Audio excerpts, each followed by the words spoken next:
What do you do if you lose your green card and you've been outside of the US for over 3 years?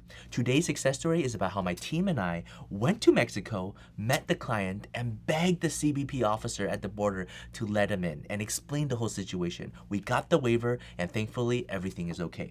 Let's get to it. Hi everyone, this is Joseph Zhang. I'm the managing partner here at Zhang Associates, where we solve legal problems with creative solutions. Today's case is about the client who lost the green card and has been out of the US for a substantial amount of time. Now, the normal route to solve this problem is to go to the consulate or the embassy at wherever country that they are located. In this case, our client was in Hong Kong.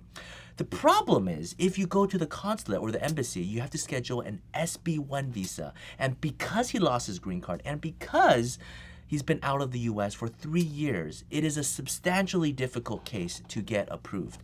Now, not only was the reason for being out of the country not that sympathetic, but yes, pandemic, he couldn't come back in a year, but why did he leave 3 years ago? And what happened to his green card? A lot of questions, very little answers. Now, why didn't he directly fly to the US, like to JFK or to LAX? Because he lost his green card, so no airline would issue him the ticket for him to come.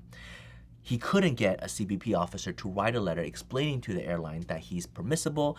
It just wouldn't work. So the only thing he can do is to get a Mexican visa, fly to Mexico, and then go to the CBP officer at the land border and for us to meet him in Mexico and explain everything to a CBP officer. So that's what we did.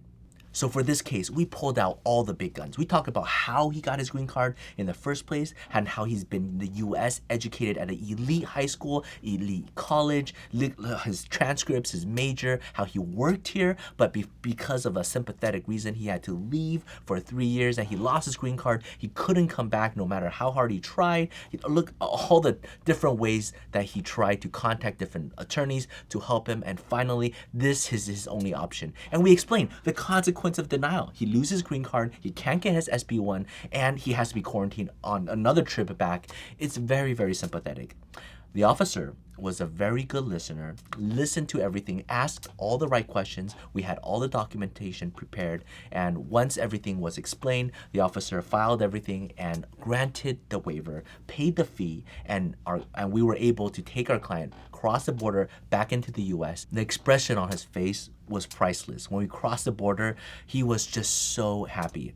We were super relieved. I was panicking like all night before we went because it's like, if he gets deported, man, we have to stay in Mexico, make sure he can go back to Hong Kong. It's absolutely crazy, but glad everything worked out. I asked him, how are you gonna celebrate? What's the first thing you're gonna do? He's like, I'm gonna buy a house. I'm like, seriously? In this market? He's like, it's way too big of a deal that we got the green card back. My family's super happy. So he's finally gonna put down some roots. Very few people have to go through this way, and very few cases where our team and I have to wake up at 5:30 and go to Mexico. But if you have any questions, feel free to reach out to us.